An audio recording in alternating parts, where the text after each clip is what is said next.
रोज anchoring करते हैं हम लोग यहाँ बैठ के, रोज मिलते हैं। पता नहीं था आज फोन आएगा कि रोहित आईसीयू में है। सब जाते हैं आईसीयू में, हमारा दोस्त भी गया था। फिर खबर आई कि वो वेंटिलेटर पर है। मैं सुबह से बुलेटिन कर रही थी, डर लग रहा था, प्रेयर भी कर रही थी साथ साथ, पर आई नेवर थॉट कि ऐसा कुछ होगा। लास्ट सैटरडे जब मैं रोहित से मिली थी, रोहित ने मुझे कहा, मैंने उसको कहा सैनिटाइज करके जाना, बोला ये तो होना ही है सबको। जब उसको कोरोना हुआ ही कॉल मी, तू मेरे साथ थी, चेक करा ले। मैंने कहा नहीं मैं ठीक हूँ, तुम जल्दी ठीक होके आ जाना। इज़ेड की 2 मई को तो आ जाऊंगा, अच्छा 29 को आ जाऊंगा, 30 को आ जाऊंगा। मुझे नहीं पता तो उसकी खबर आएगी ऐसे।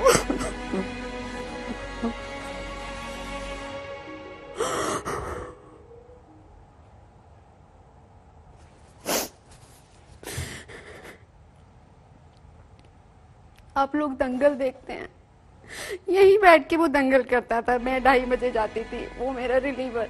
रोहित तुम आ गए, अच्छा मैं मेकअप उतार दूं, हाँ तू जा, अब मैं आ गया हूँ, हाँ मैं हूँ तू जा। ये हम लोगों के लिए बहुत बड़ा लॉस है, मेरे लिए बहुत बड़ा लॉस है। You was so good to me, मेरे इतने प्यारे दोस्त तुम रोहित।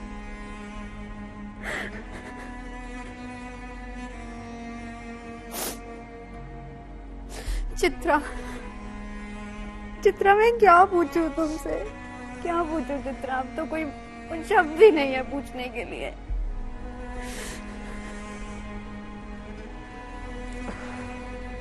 बहुत मुश्किल है इस वक्त कुछ भी बता पाना। तकरीबन 12 बजे के आसपास ये खबर सामने आती है और तब से हम लोग भगवान से ये प्रार्थना कर रहे होते हैं कि हे भगवान ये गलत खबर साबित हो जाए। जिस अस्पताल में वो भर्ती थे, मैंने तुरंत वहां पे फोन किया उनके पीआरओ को, वो मेरे जानने वाले हैं। मैंने सोचा कि सर आपका इतना बड़ा हॉस्पिटल है, रोहित वहां पे भर्ती थे, उनका इलाज चल रहा था, अब तमाम तरह की खबरें आ रही हैं, क्या है सच्चाई। फिर उनकी ओर से बताया गया कि कल रात तक उनकी तबीयत ठीक थी, 10:30-11 बजे तक उनकी वाइफ उनके साथ थी। रात के 4 बजे अचानक से उनकी तबीयत बिगड़ती है और फिर उनको आईसीयू में शिफ्ट किया जाता है। उसके बाद डॉक्टर्स उनकी सेहत पर नजर बनाए रखते हैं और फिर दिन के 11-12 बजे के बीच इस तरह की खबर सामने आती है। बहुत मुश्किल है यहाँ पर नवजोत कुछ भी बता पाना, क्योंकि कोरोना के इस काल में इस तरह से बहुत ज्यादा मुश्किल हो रहा है कि मैं क्या कहूँ। उनकी 2 छोटी छोटी बच्चियां हैं। हम सब ने देखा कि अपनी बेटियों को लेकर रोहित कितना ज्यादा पजेसिव, हर पिता अपनी बेटी के साथ होता है, लेकिन उनकी वो तस्वीरें मैं जब देखती थी तब लगता था कि बहुत छोटी बच्चियां हैं, उनके एक हंसता खेलता परिवार। हमेशा एक फोटोग्राफ आई थी जिसमें लिखा हुआ था मेरे बेस्ट डैडी, और केक काटता हुआ पूरा परिवार दिखाई दे रहा है। उनकी 2 बच्चियां उनको प्यार करती हुई दिखाई दे रही है। वो बहुत छोटी हैं, वो एपीजे नोएडा में पढ़ती हैं, मेरे बच्चे के साथ में वो पढ़ती हैं। बहुत मुश्किल है उनके दर्द को बता पाना कि वो क्या सोच रही होंगी, उनके ऊपर क्या गुजर रही होगी। उनको तो इतनी समझ भी नहीं है, जो छोटी बच्ची है उसको तो इतनी भी समझ नहीं होगी कि पापा के साथ क्या हो गया। और मैं ही अब जब से उनकी तबीयत बिगड़ी थी, रोज शाम के 5 बजे मैं दंगल करती थी लगातार। हम लोग सोशल मीडिया पर जब उन्होंने लिखा कि 1 हफ्ते हो गए हैं मुझे आइसोलेट हुए और मैं ठीक हो रहा हूं अब धीरे धीरे, हम सब ने प्रार्थना की थी कि बहुत जल्द आप वापस आए और फिर से अपना कार्यक्रम शुरू करें। लेकिन जिंदगी का ये दंगल वो इस तरह से हार जाएंगे, इसकी किसी ने कल्पना भी नहीं की थी। रोहित की उम्र बहुत कम है और वो इस तरह से, मैं सोच रही हूँ उनके मम्मी पापा, उनका परिवार एक बहुत छोटे से शहर से आके इतना बड़ा नाम कमाना, एक बहुत सीमित, अगर हम उनका पूरा का पूरा करियर देखें यहाँ पर, तो उन्होंने अपने बहुत कम समय में बहुत बड़ा नाम इस मीडिया इंडस्ट्री में कमाया। उन्होंने बहुतों की आवाज उठाई और अगर उनके आखिरी कुछ ट्वीट हम यहाँ पर देखें तो उसमें भी वो दूसरों के लिए मदद करते हुए ही दिखाई दे रहे हैं। मैं उनका कुछ आखिरी का ट्वीट है वो जरूर पढ़ना चाहूंगी, जिसको देखकर यहाँ पर बहुत ज्यादा परेशानी हो रही है। वो आखिरी तक इसी कोशिश में रहे कि उनको लोगों को बचाया जा सके। और वो मैं पढ़ती हूँ उनका ट्वीट, नवजोत, एक दिन पहले का उनका ट्वीट है। उन्होंने लिखा कि नाम करुणा श्रीवास्तव, उम्र 39 साल, 6 रेमडेसिविर इंजेक्शन की अर्जेंट जरूरत है, गणेश हॉस्पिटल कानपुर। और उसके बाद वो तमाम सरकार के अधिकारियों को ट्वीट करते हैं। उसी दिन वो इस बात का भी जिक्र करते हैं कि कैसे कोरोना मरीज को 25 किलोमीटर ले जाने के लिए एम्बुलेंस से 42,000 रुपए लिए। इस तरह से फिर एक वो लिखते हैं कि रेमडेसिविर के लिए कैसे सीएमओ के पैर पकड़कर गिड़गिड़ाती हुई एक महिला, और उसके बावजूद वो अपने इकलौते बेटे की जान नहीं बचा सकी। वो लगातार अपनी इन बातों के जरिए बताते रहे हैं, पत्रकारिता का जो मूल मकसद रहा उसको वो साधते रहे। शाम 5 बजे का शो, मतलब रोहित सरदाना। लेकिन अभी जो कुछ भी हम सबके ऊपर गुजर रहा है, यकीन कर पाना नवजोत बहुत मुश्किल है कि रोहित हमारे बीच नहीं रहे। लेकिन ये लाइन आप सबसे ज्यादा मुश्किल चित्रा, बार बार ये लगता है कि नहीं ये झूठ है, ये झूठ है, हमेशा ये लग रहा है। अंजना और सईद, अल्फाज ही नहीं है, क्या पूछूं, आज तो मेरे पास सवाल ही खत्म हो गया। अंजना,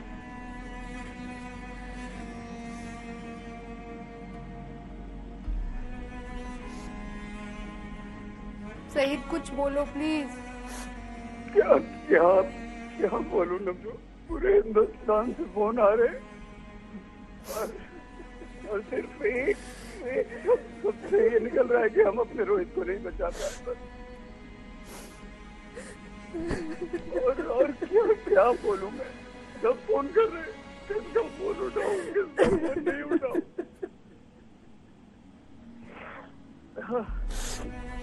नवजोत रिलीज करती थी तो पूछ लेता था कि प्रमिला से बात हुई या नहीं, क्योंकि प्रमिला और नवजोत बहुत पुराने हैं, बहुत अच्छे दोस्त थे।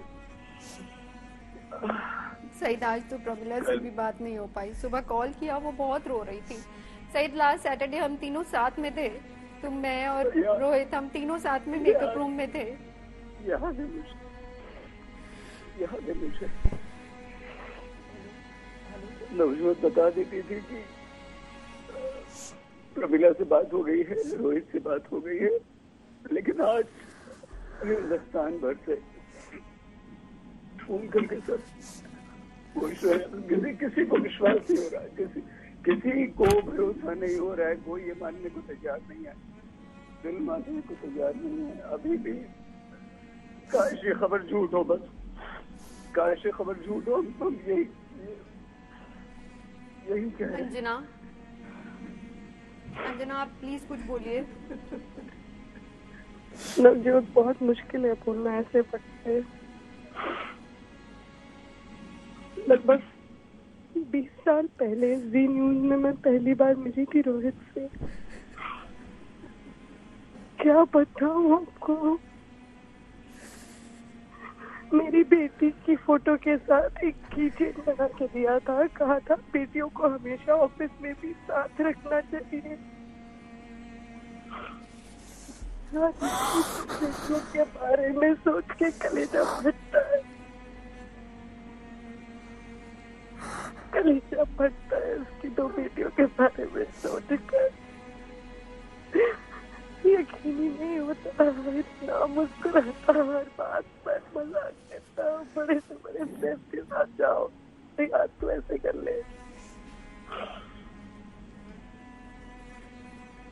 कितना खुले दिल का, किसी को अच्छे से बात करता, हर किसी की जिंदगी को छूता था। ये करना है, ये कर ले, वो करना है, ऐसे कर ले। हर किसी का उपाय होता था, हर मुश्किल का, किस मुश्किल पे डाल दिया।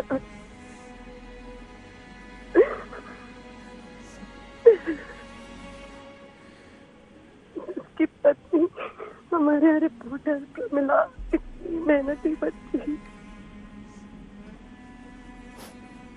यकीन नहीं हो रहा, क्या दुख है, क्या दुख है। भगवान क्या कर दिया आपने, ये क्या कर दिया।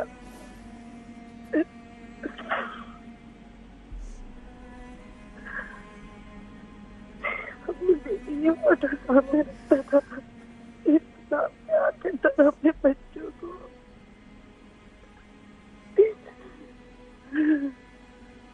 सामने से बड़ा कर, लेकिन अंदर से कैसा पता जो अपनी बेटी हो, ये उनकी खुशी सामने आने से यही बात कहता था, करवा ले गया यार दोनों को, करवा ले गया।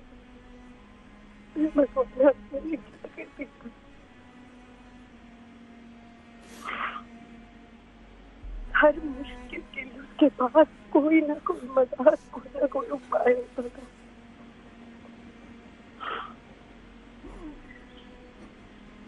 यार किसी से बातचीत कर सकता था दुनिया में, किसी से बात कर सकता था।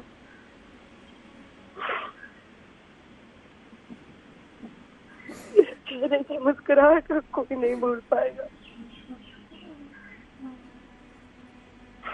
कई लोग जो सिर्फ पर्दे पर देखते थे वो नहीं जानते थे निजी जिंदगी में कितना खुश मिजाज और कितना शौकीन लड़का था।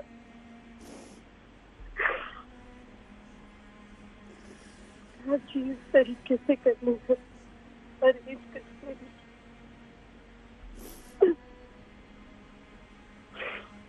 बबली में आइडिया ये कर सकते हैं, वो कर सकते हैं।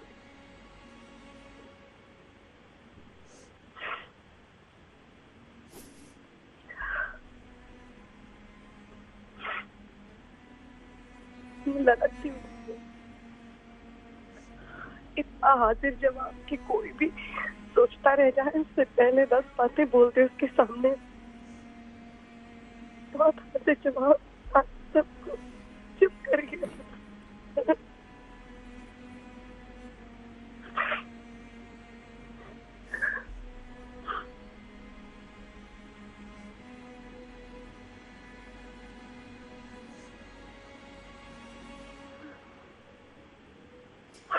अंजना कोई शब्द ही नहीं है, आज हम कुछ नहीं बोल पा रहे।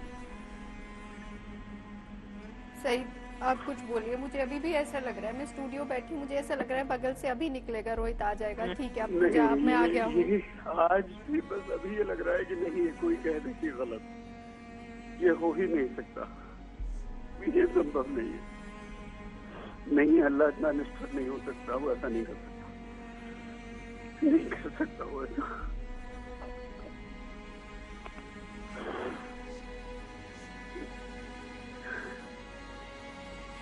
कैसे हम एक दूसरे को देखेंगे, कैसे हम एक दूसरे को फेस करेंगे, कैसे एक दूसरे से बात करेंगे? सोचिए जरा, हमारे घर का, हमारे परिवार के सदस्य जाते, दुखों का पहाड़ सब पर टूटता है।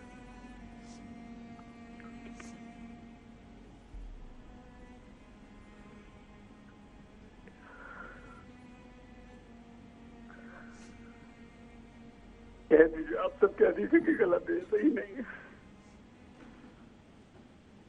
सही, मेरे को तो अभी भी यही लग रहा है, कोई खबर आएगी, अभी किसी का कॉल आएगा, नहीं गलत है।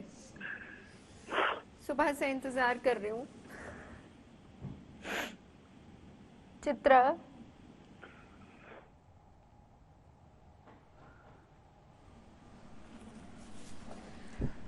नवजोत, कुछ कहने को बाकी नहीं रह गया है, बहुत मुश्किल होता है। देखिए, हमने हर रोज देखा है किस तरह से रोहित इसी तरह, जैसा मैं घर में इस समय बैठी हुई हूँ सेटअप लगा के, चाहे सुबह हो दोपहर हो, जब भी कोई बड़ी खबर होती थी उनको तुरंत फोन जाता था ऑफिस से और बिना किसी देरी के वो बैठ जाते थे। लेकिन बहुत उनकी फैमिली हमारे साथ बिताया गया वो पल, रोहित जी से जब बात होती थी आगे को लेकर बहुत सारी बातें ऐसी हैं जिसको बोलना बहुत मुश्किल है। और जैसे कि अंजना भी जिक्र कर रही थी, किस तरह से वो हाजिर जवाब होते थे, कोई भी बात कहो उनकी बातों में एक चुटीलापन होता था, वो हंसाते थे, इतनी खुशी होती थी उनके साथ किसी भी मुद्दे पे बैठ के बातचीत करना। अभी भी नवजोत वास्तव में यकीन नहीं है, मैंने बहुत सारे लोगों से जब से ये 12 बजे के बाद ये खबर सामने आई, हॉस्पिटल के लोगों से बातचीत सबसे, लेकिन इसको विश्वास कर पाना बहुत मुश्किल है।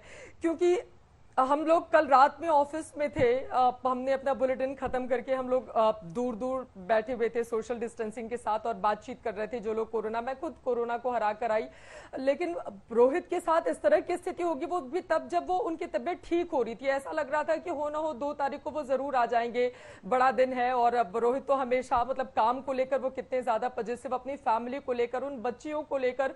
सबसे ज्यादा तकलीफ मुझे ये हो रही है नवजोत, उन बच्चियों का चेहरा, मतलब वो किसको पापा बोलेंगी, वो किसको प्यार करेंगी। जो तस्वीरें खुद रोहित जी अपनी बच्चियों को गायत्री मंत्र सिखाते हुए वो वीडियो शेयर करते थे, उनको प्यार करते हुए वो वीडियो शेयर करते थे, देख कितनी खुशी मिलती थी। लेकिन अब मैं क्या बोलूं उस परिवार के लिए, हमारे लिए, आज तक के लिए, हमारे पूरे संस्थान के लिए किसी को समझ में नहीं आ रहा है कि उनके नहीं रहने पर हम कैसे रिएक्ट करें। मतलब ये विश्वास कर पाना भी नवजोत बहुत मुश्किल है। हम लोग क्या बोल सकते हैं, आज कुछ भी तो नहीं है, शब्द ही नहीं है, क्या मैं बोलूं नवजोत।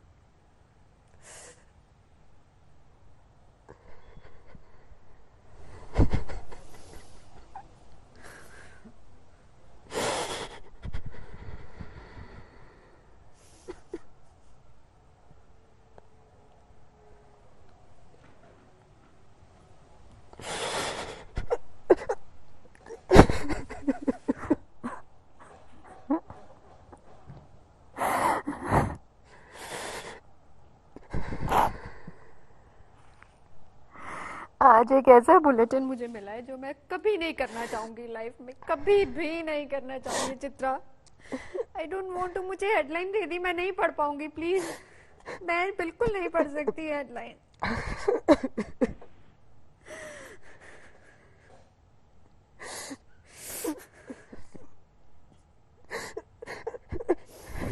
सईद आप ही आ जाइए प्लीज।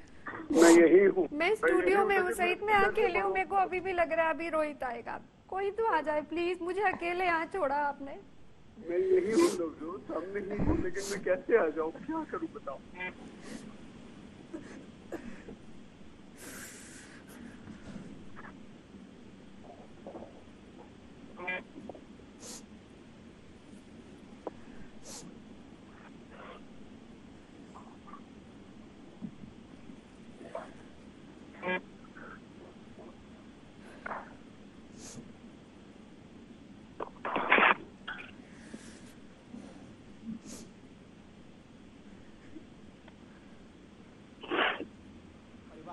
पर्दे के उस पार भी आप लोग भी तो हमारा परिवार हैं। हम काम पर हैं ताकि आप घर पर सुरक्षित रहें। आपको घर बैठे कोरोना से जुड़ी हर जानकारी, हर खबर सही समय पर मिलती रहे, इसलिए हम दफ्तर आ रहे हैं। सब वर्क फ्रॉम होम कर रहे हैं, अपने परिवार वालों के साथ वक्त बिताते हुए, तस्वीरें पोस्ट करते हुए देख रहे हैं। बहुत लोग हमसे पूछते भी हैं तुम क्यों नहीं करते।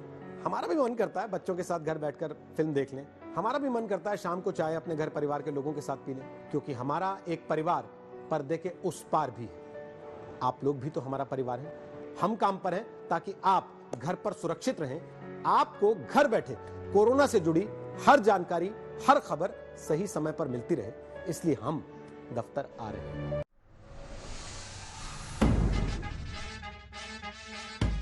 राष्ट्र के नाम पर जब भड़कती हैं भुजाएं, देश के मुद्दों से गूंजे दसों दिशाएं, कर दो ऐलान, बजा दो नगाड़ा, शाम 5 बजे का राजनीतिक अखाड़ा देखिए।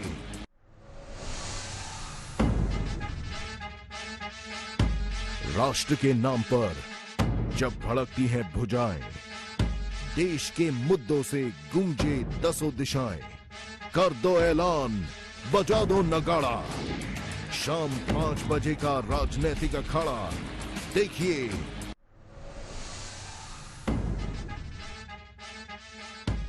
राष्ट्र के नाम पर जब भड़कती हैं भुजाएं, देश के मुद्दों से गूंजे दसों दिशाएं, कर दो ऐलान, बजा दो नगाड़ा, शाम 5 बजे का राजनीतिक अखाड़ा देखिए।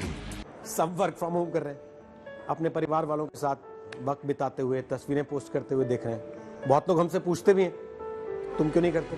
हमारा भी मन करता है बच्चों के साथ घर बैठकर फिल्म देख लें, हमारा भी मन करता है शाम को चाय अपने घर परिवार के लोगों के साथ पी लें, क्योंकि हमारा एक परिवार पर्दे के उस पार भी है। आप लोग भी तो हमारा परिवार हैं। हम काम पर हैं ताकि आप घर पर सुरक्षित रहें।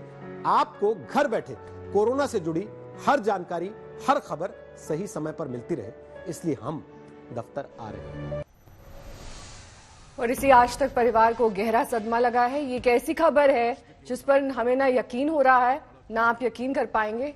आपके, हमारे और हम सबके अजीज रोहित सरदाना अब हमारे बीच नहीं रहे।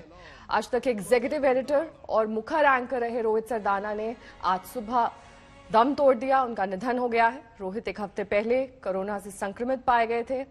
उनकी जंग जारी थी, उनकी सेहत में सुधार भी हो रहा था, लेकिन आज उनकी तबीयत अचानक बिगड़ गई और हृदय गति रुक जाने की वजह से रोहित सरदाना का निधन हो गया है। रोहित का यूं चले जाना इंडिया टुडे और आज तक परिवार की ऐसी क्षति है जिसकी भरपाई नहीं की जा सकती।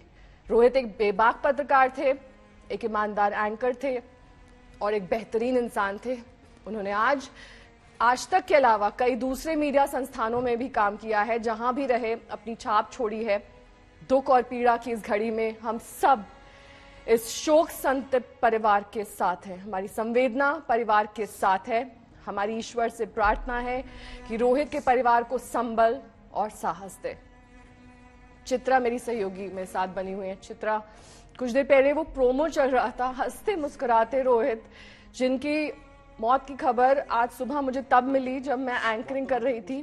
पांव लड़खड़ाने लगे, मुंह में शब्द नहीं थे, लेकिन अब ऐसा लग रहा है कि जैसे ये क्षति एक ऐसी क्षति हमारे पूरे परिवार के लिए जिसको शब्दों में क्या कभी भी कोई बयान नहीं करना चाहेगा। सुरक्षित रहें, आपको घर बैठे कोरोना से जुड़ी हर जानकारी, देखिए इसकी भरपाई नहीं हो सकती है। ऑफिस में ये जो तस्वीरें भी लगातार हम रोहित के दिखा रहे हैं, यकीनन एक जिंदा दिल इंसान, और मैं बार बार कहूं एक बहुत छोटे से हिस्से से आके देश के इतने बड़े संस्थान या फिर पूरे मीडिया वर्ल्ड में इतनी बड़ी जगह उन्होंने बताई।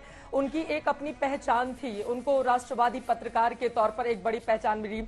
अपनी हर आवाज को वो बुलंद करते रहे। सोशल मीडिया पर उनके चाहने वालों का मैं लगातार देख रही हूं जब से ये खबर आई नेहा, उसके बाद से अब चूंकि हम लोगों को विश्वास करना बहुत मुश्किल था, हम लोग कई जगह से कंफर्म भी कर रहे थे, लेकिन लगातार फोन आते गए कि क्या रोहित के बारे में ये खबर सही है, गलत है, कंफर्म कीजिए।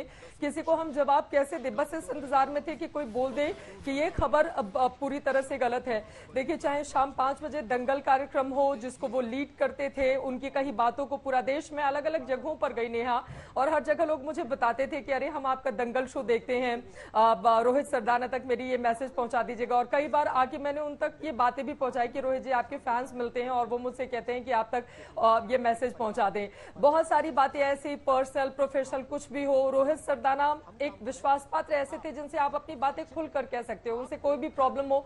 मैंने खुद अपनी बहुत सारी प्रॉब्लम शेयर की कि रोहित जी ऐसा नहीं होता, ऐसा होता तो कितना अच्छा होता, तो फिर वो समझाते थे।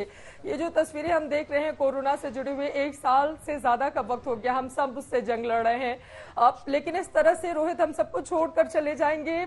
सारा दंगल तो वो जीत रहे थे, ये दंगल वो क्यों हार गए समझ में नहीं आ रहा है, क्योंकि ये ना सिर्फ हमारे लिए, हमारे मीडिया संस्थान के लिए, हम सब के लिए, मेरे आपके लिए नेहा, बल्कि उनके परिवार के लिए, मतलब रूह कांप रही है सोचकर कि उनकी बच्चियां, उनकी वाइफ, उनके माता पिता, उनके ऊपर क्या गुजर रही होगी। बहुत छोटी सी उम्र रोहित की थी और वो ठीक हो रहे थे। देर रात तक 10:30-11 बजे तक हमारे पास यही खबर थी कि वो ठीक हो रहे हैं। सुबह 4 बजे अचानक से उनकी तबीयत बिगड़ी, फिर उनको आईसीयू ले जाया गया और फिर वो हमारे बीच में नहीं। सत्येंद्र चौहान मेरे सहयोगी इस वक्त जुड़ गए हैं। सत्येंद्र, आपने रोहित के साथ पढ़ाई की है, ये बहुत कठिन वक्त है हम सबके लिए। इस तरीके से टीवी पर आना, उनके बारे में बातचीत करना, कई बार शब्दों का ना होना, कई बार जो भावनाएं हैं उसको ना बयां कर पाना, लेकिन आपसे मैं ये जरूर पूछना चाहूंगी क्योंकि आपने पढ़ाई की है, काफी सारा वक्त उसके साथ बिताया है, किस तरह का अभी तक यादें रही हैं रोहित के साथ आपकी? मेरे सामने मोबाइल मेरे सामने है और मैं स्क्रीन पे मैसेज पढ़ रहा हूँ। परसों रात को 10:41 पर उसका मैसेज आया है, विश्वलोक का कॉल आएगा तुझे अभी तेरे पास, और अपने यहाँ ऑफिस में काम करते हैं, इनको मदद चाहिए। फिर इसका मैसेज आया है, अमित चुग है ITGD बिजनेस के, इनको इमीडिएट हॉस्पिटलाइजेशन चाहिए, इनकी ऑक्सीजन 85 है। फिर इसका फोन आया कि ये मेरे मैसेज पढ़ लिए। मैं कहा, कहते अभी तुरंत इनको मदद करवा जैसे भी है। मैंने कहा रात के 12 बज रहे हैं, मैं कहा तेरे को भी रोहित खांसी आ रही है, तूने अपना कराया? कहता मेरी रिपोर्ट नेगेटिव है, मेरे को कोई दिक्कत नहीं है और मैं CT स्कैन भी कराऊंगा। मैं कहा सुबह से शाम तक तू इतने लोगों की मदद, सबकी तू सिफारिशें कर रहा है कि इसको हॉस्पिटल दिला, इसको बेड दिला, अपना भी ख्याल रख। कहता नहीं तू चिंता मत कर, मैं बिल्कुल फिट हूँ और हल्की सी खांसी है, गर्म पानी ले रहा हूँ, स्टीम ले रहा हूँ। तो ये वो लास्ट मैसेज है जो परसों रात को मेरे को उसके आए हुए हैं कि इस टाइम पे भी वो अपनी चिंता ना करके पूरे ऑफिस के लोगों की एक लिस्ट उसने मेरे को भेज रखी है। जो भी कोई किसी को भी खांसी होती, बुखार होता है, वो तुरंत मेरे को मैसेज कर रहा है। कहता अगर गुड़गांव फरीदाबाद में नहीं होता है तो इनका अंबाला करा दे, पानीपत करा दे। मैंने हरियाणा के हेल्थ मिनिस्टर अनिल विज को फोन लाइन पे लिया, कॉन्फ्रेंस कॉल पे इसकी बात कराई। कहता जल्दी से मेरी बात करवा। मैं कहा सर रोहित सरदाना है, आज तक से इसके जानकार है। तो इसने कहा मेरे जानकार नहीं, हमारे कोलीग ये ऑफिस के सर, इनको तुरंत आप कराइए, गुड़गांव फरीदाबाद में बेड नहीं मिल रहे। मैंने इसके विज साहब ने कहा कि मैं आपको अभी बात करके रोहतक यूनिवर्सिटी के वाइस चांसलर से बात करके नंबर दे रहा हूँ। तो कहते सतेंद्र तू नंबर ले ले और तू भी इनसे बात करा दी, क्योंकि अभी रात में अगर बेड इनको नहीं मिला और इनकी ऑक्सीजन अगर घट गई तो बहुत ज्यादा दिक्कत हो जाएगी। तो ये उसका नेचर था। रात को 2-2 बजे फोन करके कहता था सतेंद्र ये मदद करवा दे, ये हमारे ऑफिस में सफाई वाले हैं, छोटे छोटे लोगों के लिए वो जो होता है सबकी वो मदद करता था। मेरे को हमेशा फोन करता रहता था। यूनिवर्सिटी में हम एक दूसरे के राइवल होते थे। जब डिबेट कंपटीशन में हम जाते थे तो एक दूसरे के सामने खड़े होते थे, तो मैं इशारे करते रहता था, मैं आज तेरे को धोके जाऊंगा। वो विक्ट्री साइन बना के मेरे को चलाता रहता था। तो ये वो लम्हे हैं जब हम साथ में नवजोत, अंजना, रोहित, हम सारे इकट्ठे जी के न्यूज रूम में हुआ करते थे। तो वहां पर भी हम सब लोगों ने इकट्ठे काम किया है। कभी भी उसके अंदर कोई किसी तरह की ईगो नहीं थी। हमेशा एक दूसरे की मदद के लिए तैयार रहता था। जब भी कोई उसे फोन करे तुरंत उसका फोन मेरे पास आ जाता था, क्योंकि हम दोनों हरियाणा से हैं, मैं झज्जर से हूँ, कुरुक्षेत्र से है, एक साथ पढ़े हुए हैं, एक साथ नौकरी की है। तो हर बात को हम एक दूसरे से शेयर किया करते थे। ऑफिस की कोई प्रॉब्लम होती, मैं यार आज मेरे को वहाँ ये स्टोरी मिस हो गई, तो उससे कहता था अब क्या करूँ। कहता कोई नहीं, तो चैंपियन है तो कोई और स्टोरी निकाल लाएगा, कोई बात नहीं, डर मत, हिम्मत मत करिए, तो हमारा रोज का काम है स्टोरी करना। तो मतलब मैं हमेशा उसे एक बड़े भाई की तरह मानता था। अक्सर मैं उसको छोटू कहता था तो वो मेरे को सत्तू बुलाता था कि सत्तू मान जा। मैं उसको कहता था मैं नहीं मानूंगा, मैं तो तेरे को छोटे ही बुलाऊंगा। कहता बुलाता रहे। तो इस तरह का जो हमारे साथ हम हमेशा जब भी मिलते थे एक दूसरे से मजाक करते थे। जब भी ऑफिस में आना होता था तो सबसे पहले मेरा फोन रोहित को जाता था कि मैं कल दिल्ली आ रहा हूँ रोहित। तो हमेशा कहता था मेरे साथ आएगा, डिनर मेरे साथ करेगा, घर पे चलेगा। मैं यार नहीं हो पाएगा, यहाँ इतने फंसे हुए हैं, ऑफिस की मीटिंग चाहिए है। तो अब क्या कहे, नया एक वो समय था, शायद बीत गया।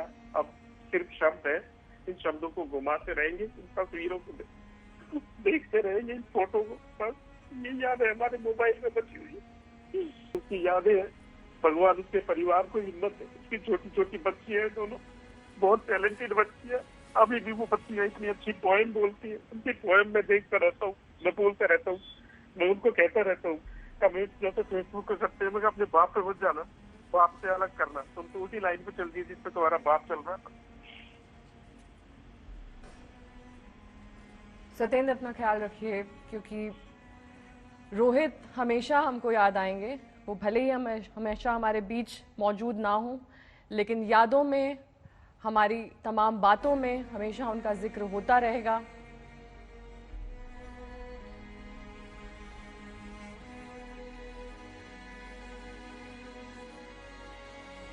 मूव कर रहे हैं, अपने परिवार वालों के साथ वक्त बिताते हुए, तस्वीरें पोस्ट करते हुए देख रहे हैं। बहुत लोग हमसे पूछते भी हैं तुम क्यों नहीं करते। हमारा भी मन करता है बच्चों के साथ घर बैठकर फिल्म देख लें। हमारा भी मन करता है शाम को चाय अपने घर परिवार के लोगों के साथ पी लें, क्योंकि हमारा एक परिवार पर्दे के उस पार भी है। आप लोग भी तो हमारा परिवार हैं। हम काम पर हैं ताकि आप घर पर सुरक्षित रहें। आपको घर बैठे कोरोना से जुड़ी हर जानकारी, हर खबर सही समय पर मिलती रहे, इसलिए हम दफ्तर आ रहे हैं।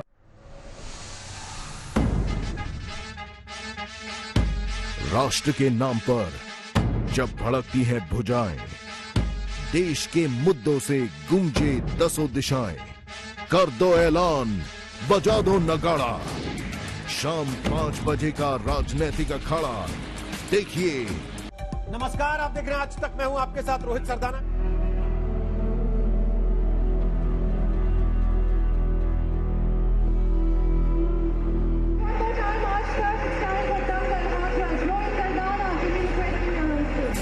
So Rohit, today is a day of no breaks. Not even bio breaks allowed today because we have a lot of awards coming.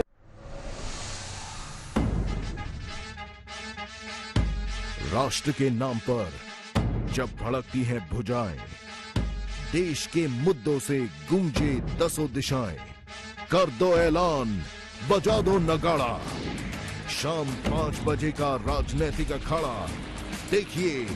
सब वर्क फ्रॉम होम कर रहे हैं अपने परिवार वालों के साथ। चित्रा, अक्सर जब भी रोहित को हम बातचीत के लिए बुलाते थे, कभी रोहित ने मना नहीं किया, कभी उनके पास ऐसा नहीं हुआ कि समय ही नहीं था बात करने के लिए। आज रोहित जब हमारे बीच में नहीं है तो लग रहा है एक बार फिर से रोहित से बातचीत हो जाए, एक बार फिर आप उनके पास जाएं और अपने चुटीले अंदाज में, क्योंकि बहुत ही अच्छा sense of humour Rohit Sardana का था। मैं उन्हें 2005 से जी के समय से जानती हूँ। इन 15-16 सालों में जिस तरह से मैंने रोहित को जाना और समझा है, कभी परेशान नहीं देखा। किसी चीज को मैंने उनको बहुत ज्यादा गंभीरता से लेते हुए नहीं देखा कि वो बहुत परेशान हो जाएं, स्ट्रेस में आ जाएं। इनफैक्ट वो लोगों को हौसला देते थे हमेशा कि हाँ सब ठीक हो जाएगा। पर इस बार सब कुछ ठीक नहीं हुआ है। चित्रा, बिल्कुल सही कहा नेहा आपने, बिल्कुल सही कहा नेहा आपने। देखिए, वो खुद कोरोना से पीड़ित थे, लेकिन हम उनके सोशल मीडिया अकाउंट को देखेंगे और जैसा कि लगातार लोग बता भी रहे हैं, सत्येंद्र ने भी बताया कि परसों किस तरह से परेशान थे, किसी को बेड दिलाने को लेकर लगातार वो उनको फोन कर रहे थे और यही उनका जज्बा भी था। क्योंकि हमेशा हम सब ने देखा डिबेट में भी कई बार किस तरह से बहुत गर्मा गर्मी हो जाती थी, लेकिन उससे किस तरह से अपने शानदार वाक्पटुता के जरिए वो चीजों को निकाल के बिल्कुल अलग दिशा में लेकर जाते थे। लोग उनसे सीखते थे।